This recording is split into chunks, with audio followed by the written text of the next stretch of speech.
بسم اللہ الرحمن الرحیم۔ السلام علیکم سامعین، کاشان بصیرت کے یوٹیوب چینل پر میں سیمی زوار کتاب نہج البلاغہ ترجمہ حجت مؤلف ہیں جس کے حجت الاسلام مولانا مفتی جعفر حسین کے ساتھ حاضر ہوں، اور الحمدللہ اس کتاب کو پڑھتے ہوئے کہ جس کے بارے میں اگر یہ کہا جائے کہ ہمارے لاکھوں سلام در مدینۃ العلم کی ذات پر کہ جن کا کلام آج بھی ہر دور کے بشر کے لیے ہدایت کے چراغ روشن کرتے ہوئے جینے کا انداز اور قرب الہی کا قرینہ سکھاتا ہے، تو یہ بات صحیح ہے۔ اور ہم اس کتاب کو پڑھتے ہوئے اب اس پارٹ میں کہ جو کہ پارٹ 46 ہے، خطبہ نمبر 167 پہ آ گئے ہیں الحمدللہ۔ پیج ہے 445۔ آئیے آغاز کرتے ہیں۔ بسم اللہ الرحمن الرحیم کہ جب جمل والوں نے بصرے کا رخ کیا تو آپ نے ارشاد فرمایا، بسم اللہ الرحمن الرحیم، بے شک اللہ نے اپنے رسول صلی اللہ علیہ وآلہ وسلم کو ہادی بنا کر بولنے والی کتاب اور برقرار رہنے والی شریعت کے ساتھ بھیجا۔ پیج 446۔ شریعت کے ساتھ بھیجا جسے تباہ و برباد ہونا ہے وہی اس کی مخالفت سے تباہ ہوگا، اور حق سے مشابہ ہو جانے والی بدعتیں ہی تباہ کیا کرتی ہیں، مگر وہ کہ جن میں مبتلا ہونے سے اللہ بچائے رکھے۔ بلا شبہ حجت خدا کی اطاعت میں تمہارے لیے سامان حفاظت ہے، لہٰذا تم اس کی ایسی اطاعت کرو کہ جو نہ لائق سرزنش ہو اور نہ بددلی سے بچا لائی گئی ہوں۔ خدا کی قسم، یا تو تمہیں یہ اطاعت کرنا ہوگی یا اللہ اسلامی اقتدار تم سے منتقل کر دے گا اور پھر کبھی تمہاری طرف نہیں پلٹائے گا، یہاں تک کہ یہ اقتدار دوسروں کی طرف رخ موڑ لے گا۔ اگلا پیراگراف ہے کہ یہ لوگ جہاں تک میری خلافت سے نارضامندی کا تعلق ہے آپس میں متفق ہو چکے ہیں، اور مجھے بھی جب تک تمہاری پراگندگی کا اندیشہ نہ ہوگا صبر کیے رہوں گا۔ اگر وہ اپنی رائے کی کمزوری کے باوجود اس میں کامیاب ہو گئے تو مسلمانوں کا رشتہ نظم و نسق ٹوٹ جائے گا۔ یہ اس شخص پر جسے اللہ نے امارت و خلافت دی ہے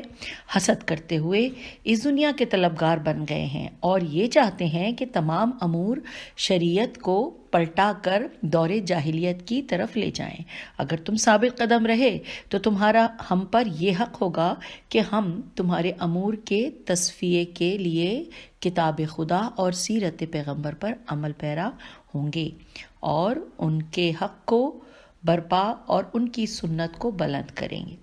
یہ پیج 446 پر ہم نے خطبہ نمبر 167 کو مکمل کر لیا، اور اب ہم پیج 447 کی طرف گامزن ہیں اور خطبہ نمبر 168 پڑھنے جا رہے ہیں۔ بسم اللہ الرحمن الرحیم۔ جب امیر المومنین علیہ السلام بصرے کے قریب پہنچے تو وہاں کی ایک جماعت نے ایک شخص کو اس مقصد سے آپ کی خدمت میں بھیجا کہ وہ ان کے لیے اہل جمل کے متعلق حضرت کے موقف کو دریافت کرے تاکہ ان کے دلوں سے شکوک مٹ جائیں۔ چنانچہ حضرت نے ان کے سامنے جمل والوں کے ساتھ اپنے رویے کی وضاحت فرمائی، جس سے اسے معلوم ہو گیا کہ حضرت حق پر ہیں۔ تو آپ نے اس سے فرمایا کہ جب حق تم پر واضح ہو گیا ہے تو اب بیعت کر لو۔ اس نے کہا کہ میں ایک قوم کا قاصد ہوں، اور جب تک ان کے پاس پلٹ کر نہ جاؤں کوئی نیا قدم نہیں اٹھا سکتا۔ تو حضرت نے فرمایا کہ دیکھو، اگر وہی لوگ جو تمہارے پیچھے ہیں اس مقصد سے تمہیں کہیں پیش رو بنا کر بھیجیں کہ تم ان کے لیے ایسی جگہ تلاش کرو جہاں بارش ہوئی ہو، اور تم تلاش کے بعد ان کے پاس پلٹ کر جاؤ اور انہیں خبر دو کہ سبزہ بھی ہے اور پانی بھی ہے، اور تمہاری مخالفت کرتے ہوئے خشک اور ویران جگہ کا رخ کریں، تو تم اس موقع پر کیا کرو گے؟ اس نے کہا کہ میں ان کا ساتھ چھوڑ دوں گا اور ان کی خلاف ورزی کرتے ہوئے گھاس اور پانی کی طرف چل دوں گا۔ تو حضرت نے فرمایا کہ جب ایسا ہی کرنا ہے تو پھر بیعت کے لیے ہاتھ بڑھاؤ۔ وہ شخص کہتا ہے کہ خدا کی قسم، حجت کے قائم ہو جانے کے بعد میرے بس میں نہ تھا کہ میں بیعت سے انکار کر دیتا، چنانچہ میں نے بیعت کر لی۔ یہ شخص کلیب جرمی جیم رے میم چھٹ جرمی کے نام سے موسوم ہے۔ تو یہاں پر یہ خطبہ ختم ہو گیا۔ اب ہم خطبہ نمبر 169 پر آ گئے اور پیج نمبر 448 ہے. لکھا ہے جب صفین میں دشمن سے دو بدو ہو کر لڑنے کا ارادہ کیا تو فرمایا بسم اللہ الرحمن الرحیم اے اللہ، اے اس بلند آسمان اور تھمی ہوئی فضا کے پروردگار جسے تو نے شب و روز کے سر چھپانے، چاند اور سورج کے گردش کرنے اور چلنے پھرنے والے ستاروں کی آمد و رفت کی جگہ بنایا ہے، اور جس میں بسنے والا فرشتوں کا وہ گروہ بنایا ہے جو تیری عبادت سے اکتاتا نہیں. اے اس زمین کے پروردگار جسے تو نے انسانوں کی قیام گاہ اور حشرات الارض اور چوپاؤں اور لاتعداد دیکھی اور اندیکھی مخلوق کے چلنے پھرنے کا مقام قرار دیا ہے. اے مضبوط پہاڑوں کے پروردگار جنہیں تو نے زمین کے لیے میخ اور مخلوقات کے لیے زندگی کا سہارا بنایا ہے. اے اللہ، اگر تو نے ہمیں دشمنوں پر غلبہ دیا تو ظلم سے ہمارا دامن بچانا اور حق کے سیدھے راستے پر برقرار رکھنا، اور اگر دشمنوں کو ہم پر غلبہ دیا تو ہمیں شہادت نصیب کرنا اور فریب حیات سے بچائے رکھنا. کہاں ہیں عزت و آبرو کے پاسبان، اور کہاں میں مصیبتوں کے نازل ہونے کے وقت ننگ و نام کی حفاظت کرنے والے. باغیرت اگر بھاگے تو ننگ و آر تمہارے عقب میں ہے، اور اگر جمے رہے تو جنت تمہارے سامنے ہے. تو یوں سامعین ہم نے خطبہ نمبر 169 مکمل کر لیا، اور اب ہم پیج یہی ہے، ایک لائن یہیں پہ شروع ہو گئی ہے اور اس کے بعد پیج 449 پہ پہنچیں گے اور خطبہ نمبر ہے 170. بسم اللہ الرحمن الرحیم. تمام حمد اس اللہ کے لیے ہے جس سے ایک آسمان دوسرے آسمان کو اور ایک زمین دوسری زمین کو نہیں چھپاتی. اسی خطبے کے ذیل میں فرمایا کہ مجھ سے کہنے والے نے کہا کہ اے ابن ابی طالب. اچھا سامعین، جہاں یہ لکھا ہوا ہے مجھ سے ایک کہنے والے نے کہا، یہاں پر اشارہ ہے کہ ہم نے جا کے اس کو تفصیل میں پڑھنا ہے. تو پڑھ لیتے ہیں پہلے، ویسے تو خطبہ اتنا بڑا نہیں ہے، پڑھ لیتے ہیں. چلے، اس میں لکھا ہے کہ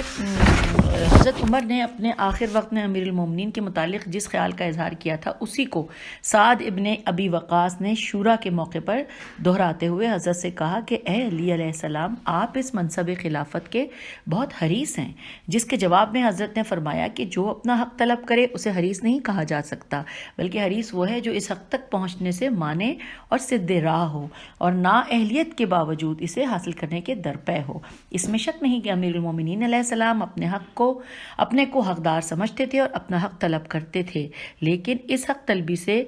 حق ساقط نہیں ہو جاتا کہ اسے خلافت کے نہ دینے کے لیے وجہ جواز قرار دے لیا جائے اور اسے حرص سے تعبیر کیا جائے. اور اگر یہ حرص ہے تو پھر کون ہے ایسا تھا جو اس حرص کے پھندوں میں جکڑا ہوا نہ تھا؟ کیا انصار کے مقابلے میں مہاجرین کی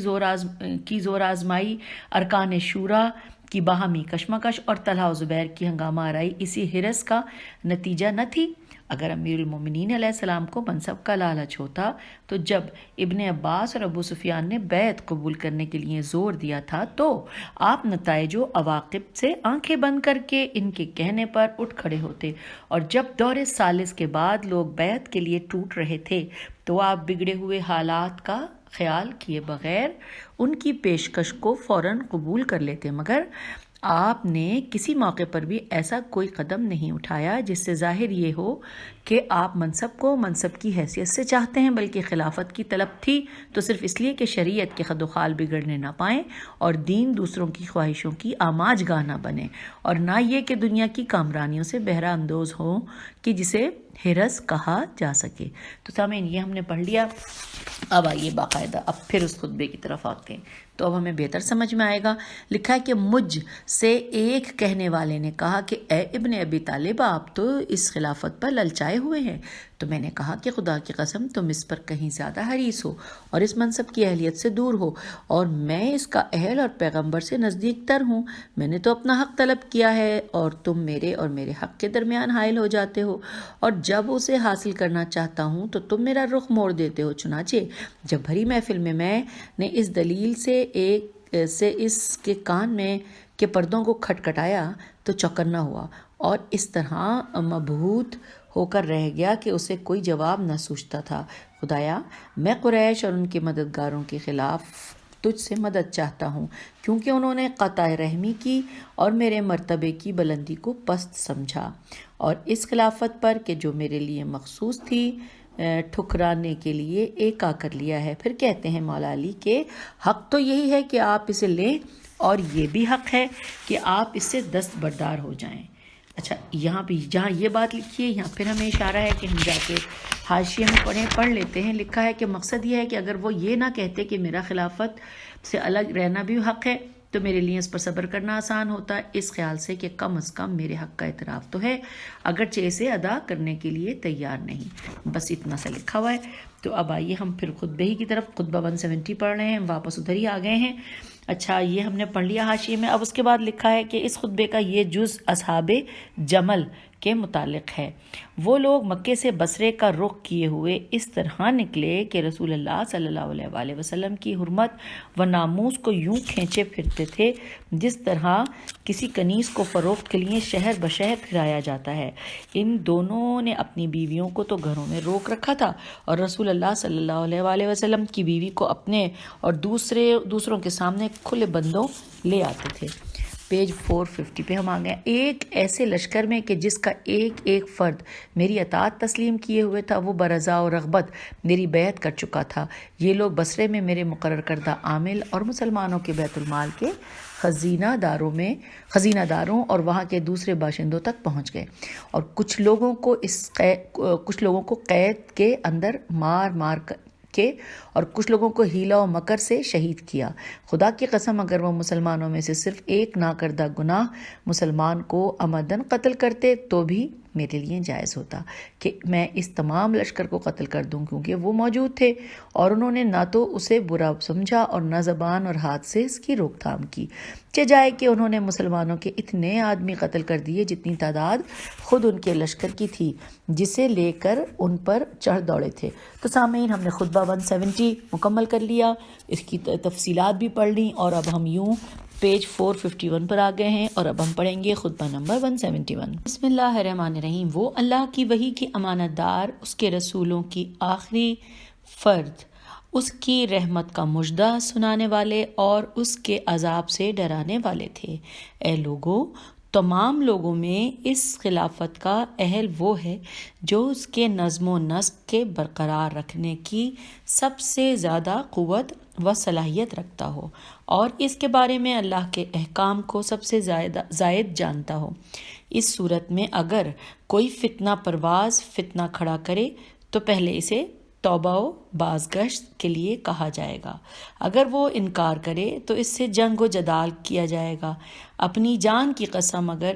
خلافت کا انعقاد و تمام افراد امت کے ایک جگہ اکٹھا ہونے سے تو اس کی کوئی سبیل ہی نہیں۔ اچھا سامعین، جہاں لکھا ہے کہ اپنی جان کی قسم، اس کے بارے میں اشارہ ہے کہ ہم نے جا کے بعد میں پڑھنا ہے۔ میرے خیال ہے ہم بعد میں ہی پڑھ لیں گے، کیونکہ زیادہ تفصیل تو نہیں ہے، لیکن ہم بعد میں پڑھ لیں گے۔ جی پھر دوبارہ یہاں سے پڑھتی ہوں، یاد رکھیے گا کیونکہ ہمیں بعد میں پڑھنا ہے۔ اپنی جان کی قسم اگر خلافت کا انعقاد تمام افراد امت کے ایک جگہ اکٹھا ہونے سے ہو تو اس کی کوئی سبیل ہی نہیں، بلکہ اس کی صورت تو انہوں نے یہ رکھی تھی کہ اس کے کرتا دھرتا لوگ اپنے فیصلے کا ان لوگوں کو بھی پابند بنائیں گے جو بیعت کے وقت موجود نہ ہوں گے، اور پھر موجود کو یہ اختیار نہ ہوگا کہ وہ بیعت سے انحراف کرے، اور نہ غیر موجود کو یہ حق ہوگا کہ وہ کسی اور کو منتخب کرے۔ دیکھو، میں دو شخصوں سے ضرور جنگ کروں گا، ایک وہ جو پیج 452 پہ آ گئے، ایک وہ جو ایسی چیز کا دعویٰ کرے جو اس کی نہ ہو، اور دوسرا وہ جو اپنے معاہدے کا پابند نہ رہے۔ اس خطبے کا ایک جز یہ ہے: اے اللہ کے بندوں، میں تمہیں تقوی و پرہیزگاری کی ہدایت کرتا ہوں، کیونکہ بندے جن چیزوں کی ایک دوسرے کو ہدایت کرتے ہیں ان میں تقوی سب سے بہتر اور اللہ کے نزدیک تمام چیزوں کے نتائج سے بہتر و برتر ہے۔ تمہارے اور دوسرے اہل قبلہ کے درمیان جنگ کا دروازہ کھل گیا ہے، اور اس جنگ کے جھنڈے کو وہی اٹھائے گا جو نظر رکھنے والا، مصیبتوں پر صبر کرنے والا اور حق کے مقامات کو پہچاننے والا ہو۔ تمہیں جو حکم دیا جائے اس پر عمل کرو، اور جس چیز سے روکا جائے اس سے باز رہو، اور کسی بات میں جلدی نہ کرو جب تک اسے خوب سوچ سمجھ نہ لو۔ ہمیں ان امور میں کہ جن پر تم ناپسندیدگی کا اظہار کرتے ہو، غیر معمولی انقلاب کا اندیشہ رہتا ہے۔ دیکھو یہ دنیا جس کی تم تمنا کرتے ہو اور جس کی جانب خواہش و رغبت سے بڑھتے ہو، جو کبھی تم کو غصہ دلاتی ہے اور کبھی تمہیں خوش کر دیتی ہے، تمہارا اصلی گھر نہیں ہے اور نہ وہ منزل ہے جس کے لیے تم پیدا کیے گئے ہو، اور نہ وہ جگہ ہے جس کی طرف تمہیں دعوت دی گئی ہے۔ دیکھو یہ تمہارے لیے باقی رہنے والی نہیں اور نہ تم اس میں ہمیشہ رہنے والے ہو۔ اگر اس نے تمہیں اپنی آرائشوں سے فریب دیا تو اپنی برائیوں سے خوف بھی دلایا ہے، لہٰذا تم اس کے ڈرانے سے متاثر ہو کر اس سے فریب نہ کھاؤ اور اس کے خوف زدہ کرنے کی بنا پر اس کے طمع دلانے میں نہ آؤ۔ پیج 453۔ نہ آؤ، اس گھر کی طرف بڑھو جس کی تمہیں دعوت دی گئی ہے، اور اس دنیا سے اپنے دلوں کو موڑ لو۔ تم میں سے کوئی شخص دنیا کی کسی چیز کے روک لیے جانے پر لونڈیوں کی طرح رونے نہ بیٹھ جائے۔ اطاعت خدا پر صبر کر کے اور جن چیزوں کی اس نے اپنی کتاب میں تم سے حفاظت چاہی، ان کی حفاظت کر کے اس سے نعمتوں کی تکمیل چاہو۔ دیکھو اگر تم نے دین کے اصول محفوظ رکھے تو پھر دنیا کی کسی چیز کو کھو دینا تمہیں نقصان نہیں پہنچا سکتا، اور دین کو ضائع و برباد کرنے کے بعد تمہیں دنیا کی کوئی ایسی چیز نفع نہ پہنچائے گی جسے تم نے محفوظ کر لیا ہو۔ خداوند عالم ہمارے اور تمہارے دلوں کو حق کی طرف متوجہ کرے اور ہمیں اور تمہیں صبر کی توفیق عطا فرمائے۔ تو یوں سامعین، اب اس صفحہ نمبر 453 پہ ہم نے خطبہ نمبر 171 کی تفصیلات پڑھ لی۔ اب ہم نے خطبہ نمبر 171 پڑھ لی، اب اس کی ہم تفصیلات پڑھیں گے۔ آپ کو یاد ہے کہ جس پوائنٹ پہ میں نے آپ سے کہا تھا کہ یہ ہم بعد میں جا کے دیکھیں گے، کیونکہ وہاں پہ اشارہ تھا کہ ہم جا کے تفصیل سے دیکھیں۔ تو آئیے اب ہم اس کو پڑھتے ہیں، کیونکہ جہاں پہ لکھا تھا کہ اپنی جان کی قسم، اگر خلافت کا انعقاد تمام افراد امت کے ایک جگہ اکٹھا ہونے سے ہو تو یہ والی جگہ، اس میں کے بارے میں دیکھنا ہے کہ اپنی جان کی قسم کی وجہ سے ہم نے یہاں آگے جا کے پڑھنا ہے۔ لکھا ہے جب ثقیفہ بنی ساعدہ میں سین الف عین دال ہے ثقیفہ بنی ساعدہ میں انتخاب کے سلسلے میں اجتماع ہوا تو وہاں کے فیصلے کا ان لوگوں کو بھی پابند بنایا گیا جو اس موقع پر موجود نہ تھے، اور یہ اصول قرار دے لیا گیا کہ جو انتخاب کے موقع پر موجود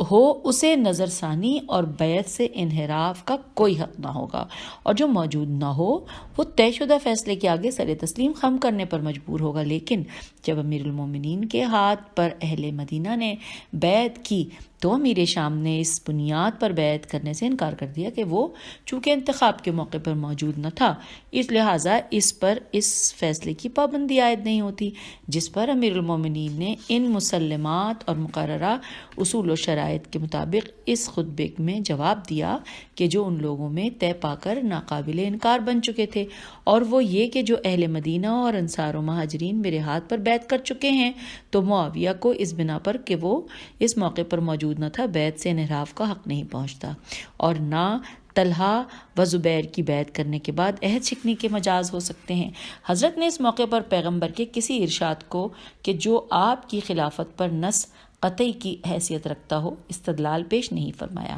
اس لیے کہ انکار کی وجہ اصول انتخاب کے طریقہ کار کی بنا پر تھی، لہٰذا موقع و محل کے لحاظ سے انہی کے مسلمات کی روح سے جواب دینا ہی فریق مخالف کے لیے مسقط ہو سکتا تھا۔ میم سین کافتے اور بیم کے اوپر پیش ہے، میم کے پر مسقط ہو سکتا تھا، اور اگر نص نون سواد رسول صلی اللہ علیہ وآلہ وسلم سے استدلال فرماتے تو اسے مختلف تعویلوں کی زد پر رکھ لیا جاتا۔ یہ پیج 454 پہ آ گیا، رکھ لیا جاتا اور بات سمٹنے کے بجائے بڑھتی ہی جاتی، اور پھر رحلت پیغمبر صلی اللہ علیہ وآلہ وسلم کے فوراً بعد آپ دیکھ چکے تھے کہ باوجود قرب عہد کے تمام نصوص و ارشادات نظر انداز کر دیے گئے۔ تو اب جب کہ ایک طویل عرصہ گزر چکا ہے، اس سے کیا تو توقع کی جا سکتی ہے کہ وہ اسے تسلیم کرے گا، جبکہ قول رسول صلی اللہ علیہ وآلہ وسلم کے سامنے من مانی کرنے کی عادت پڑ چکی تھی۔ تو یوں ہمارا خطبہ نمبر 171 کی تفصیلات بھی مکمل ہو گئیں، اور اب ہم اللہ کے فضل سے خطبہ نمبر 172 کی طرف بڑھ گئے ہیں۔ لکھا ہے طلحہ ابن عبداللہ کے متعلق فرمایا، بسم اللہ الرحمن الرحیم، مجھے تو کبھی بھی حرب و ضرب سے دھمکایا اور ڈرایا نہیں جا سکتا۔ میں اپنے پروردگار کے کیے ہوئے وعدہ نصرت پر مطمئن ہوں۔ خدا کی قسم، وہ خون عثمان کا بدلہ لینے کے لیے کھینچی ہوئی تلواروں کی طرح اس لیے کھڑا ہوا ہے کہ اسے یہ ڈر ہے کہ کہیں اسی سے ان کے خون کا مطالبہ نہ ہونے لگے، کیونکہ لوگوں کا ظن غالب ذوئے نون غالب اس کے متعلق یہی ہے، اور یہ حقیقت ہے کہ قتل کرنے والی جماعت میں اس سے بڑھ کر ان کے خون کا پیاسا ایک بھی نہ تھا۔ چنانچہ اس نے خون کا عوض لینے کے سلسلے میں جو فوجیں فراہم کی ہیں، اس سے یہ چاہا ہے کہ لوگوں کو مغالطہ دے تاکہ حقیقت مشتبہ ہو جائے اور اس میں شک پڑ جائے۔ خدا کی قسم، اسی نے عثمان کے معاملے میں ان 3 باتوں میں سے ایک بات پر بھی تو عمل نہیں کیا۔ اگر ابن عفان، اب یہاں لکھا ہے اگر ابن عفان، اس کے بارے میں ہمیں تفصیل پڑھنی ہے، ہم پڑھ لیتے ہیں 3 لائنوں کی۔ لکھا ہے اگر ابن عفان، اچھا مطلب یہ ہے کہ اگر طلحہ حضرت عثمان کو ظالم سمجھتے تھے تو ان کے قتل ہونے کے بعد ان کے قاتلوں سے آمادہ قصاص ہونے کے بجائے ان کی مدد کرنا چاہیے تھی اور ان کے اس اقدام کو صحیح و درست قرار دینا چاہیے تھا۔ یہ مطلب نہیں ہے کہ ان کے ظالم ہونے کی صورت میں محاصرہ کرنے والوں کی ان کو مدد کرنا چاہیے تھی، کیونکہ ان کی مدد و ہمت افزائی تو وہ کرتے ہی رہے تھے۔ یہاں پہ یہ ختم ہو گیا جو حاشیے میں ہم نے پڑھنا تھا۔ اب ہم واپس آ گئے ہیں کہ اگر ابن عفان، جیسا کہ اس کا خیال تھا، ظالم تھے تو اس صورت میں اسے چاہیے تھا کہ ان کے قاتلوں کی مدد کرتا یا ان کی مددگاروں سے علیحدگی اختیار کر لیتا، اور اگر وہ مظلوم تھے تو اس صورت میں اس کے لیے مناسب تھا کہ ان کے قتل سے روکنے والوں اور ان کی طرف سے عذر و معذرت کرنے والوں میں ہوتا، اور اگر ان دونوں باتوں میں سے شبہ تھا تو اس صورت میں اسے یہ چاہیے تھا کہ ان سے کنارہ کش ہو کر ایک گوشے میں بیٹھ جاتا اور انہیں لوگوں کے ہاتھوں میں چھوڑ دیتا تاکہ وہ جانے اور ان کا کام۔ لیکن اس نے ان باتوں میں سے ایک پر بھی عمل نہ کیا، اور ایک ایسی بات کو لے کر سامنے آ گیا کہ جس کی صحت کی کوئی صورت ہی نہیں اور نہ اس کا کوئی عذر درست ہے۔ تو یوں خطبہ نمبر 172 مکمل ہو گیا اور ہم پیج 455 پہ بھی پہنچ چکے۔ اب ہم پڑھ رہے ہیں خطبہ نمبر 173۔ بسم اللہ الرحمن الرحیم، اے غافلوں کہ جن کی طرف سے غفلت نہیں برتی جا رہی، اور اے چھوڑ دینے والوں کہ جن کو نہیں چھوڑا جائے گا، تعجب ہے کہ میں تمہیں اس حالت میں دیکھتا ہوں کہ تم اللہ سے دور ہٹتے جا رہے ہو اور دوسروں کی طرف شوق سے بڑھ رہے ہو، گویا تم وہ اونٹ ہو جن کا چرواہا انہیں ایک ہلاک کرنے والی چراگاہ اور تباہ کرنے والے گھاٹ پر لایا ہو، اور یہ ان چوپاؤں کے مانند ہیں جنہیں چھریوں سے ذبح کرنے کے لیے چارہ دیا جا رہا ہو، اور انہیں یہ معلوم نہ ہو کہ جب ان کے ساتھ اچھا برتاؤ کیا جاتا ہے تو ان سے مقصود کیا ہے۔ یہ تو اپنے دن کو اپنا پورا دن خیال کرتے ہیں اور پیٹ بھر کر کھا لینا ہی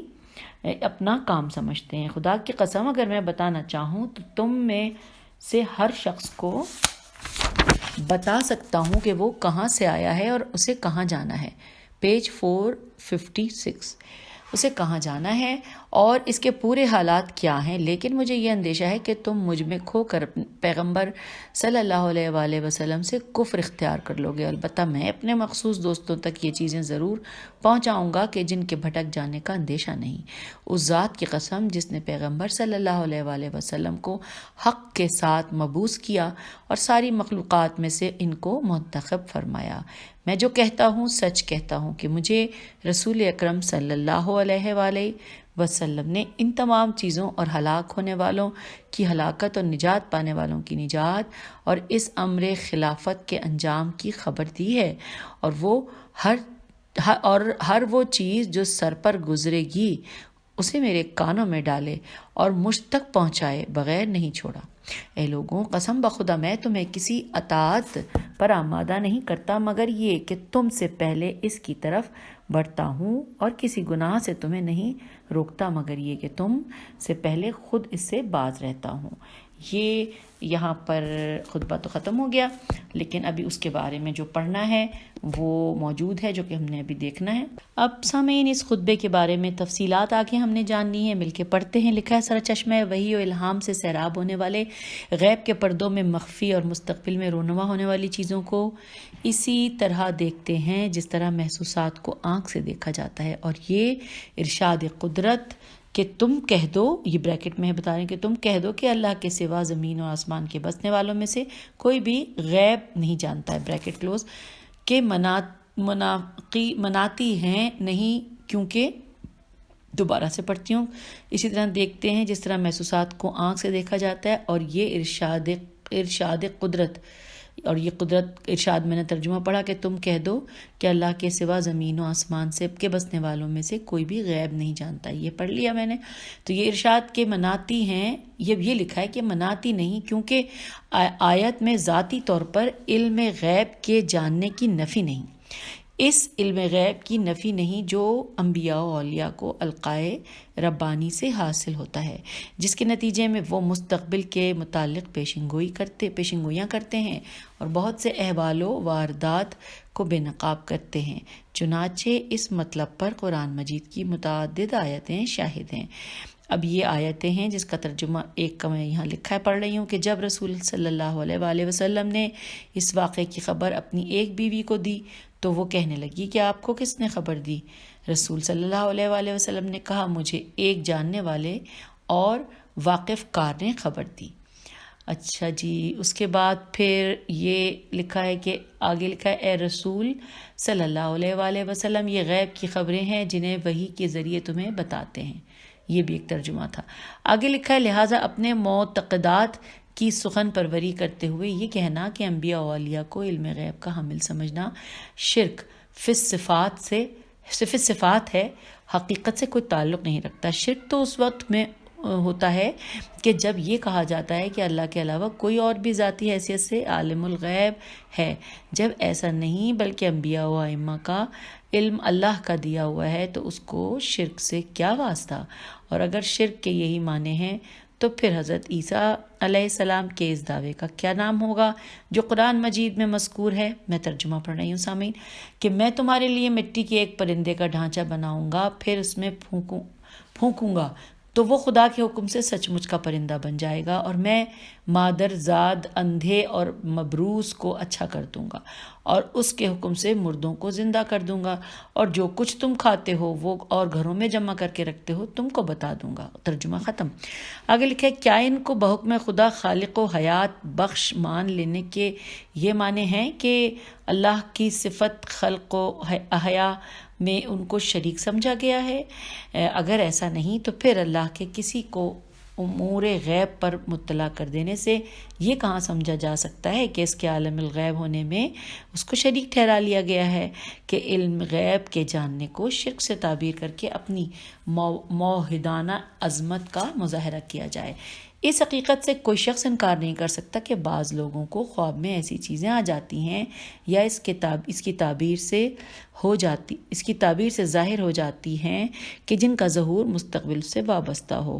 ہوتا ہے، حالانکہ خواب کی حالت میں نہ حواس کام دیتے ہیں اور نہ ذہن و ادراک کی قوتیں ساتھ دیتی ہیں۔ تو اگر بیداری میں بعض افراد پر کچھ حقائق منکشف ہو جائیں تو اس پر اچنبھا کیوں؟ اس سے وجہ انکار کیا؟ جب عقل کہتی ہے کہ جو چیز خواب میں واقع ہو سکتی ہے وہ بیداری میں بھی ممکن ہے۔ چنانچہ ابن سمیم نے تحریر کیا ہے کہ خواب میں یہ افتادہ و فیضان اس لیے ہوتا ہے کہ نفس تربیت بدن کی الجھنوں سے آزاد اور مادی علائق سے الگ ہوتا ہے، جس کی وجہ سے بہت سی ایسی پوشیدہ حقیقتوں کا مشاہدہ کرتا ہے کہ جن کے دیکھنے سے حجاب عنصری مانع ہوتا ہے۔ تو یوں ہی وہ نفوس کاملہ جو جنبہ مادی یا معاوی سے بے اعتناء اور قلب و روح کی پوری توجہ سے افاظہ علمی کے مرکز سے رجوع ہوتے ہیں، ان پر وہ حقائق و بواطن منکشف ہو جاتے ہیں۔ میں ظاہری آنکھیں دیکھنے سے عاجز و قاصر ہیں جنہیں ظاہری آنکھیں دیکھنے سے عاجز و قاصر ہوتی ہیں، لہٰذا اہل بیت کی روحانی عظمت کے پیش نظر اس میں قطعاً کوئی استعباد نہیں کہ وہ مستقبل میں وقوع پذیر ہونے والی چیزوں سے آگاہ ہو سکیں، چنانچہ ابن خلدون نے تحریر کیا ہے۔ اچھا سامعین، یہاں پہ جو لکھا ہے نا ابن خلدون نے تحریر کیا ہے، تو اب ہم نے اس وقت پیج 457 مکمل کر لیا ہے۔ اس کے بعد ہم جو تحریر کیا ہے یہ ہم پیج 458 سے پڑھیں گے۔ تو آج کی آڈیو کیونکہ 30 منٹس کی ہو گئی، اس کو ہم یہاں پہ کلوز کر دیتے ہیں اور آئیے اگلی آڈیو میں سن لیتے ہیں۔ خدا حافظ، فی امان اللہ۔